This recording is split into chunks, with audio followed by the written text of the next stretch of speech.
Hello everyone and welcome back to our channel.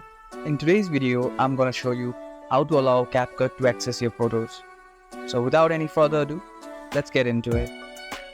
At first, open your CapCut app and click on New Project.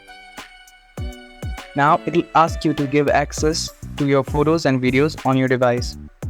If you have mistakenly clicked on Don't Allow, simply go to your app page and long press on CapCut and click on this icon.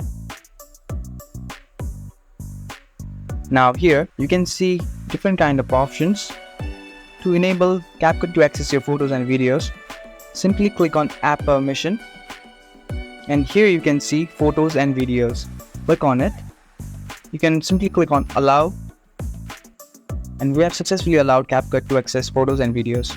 Now to confirm, click on CapCut again. Now, if we click on New Project, we can see CapCut has been allowed to access our photos and videos.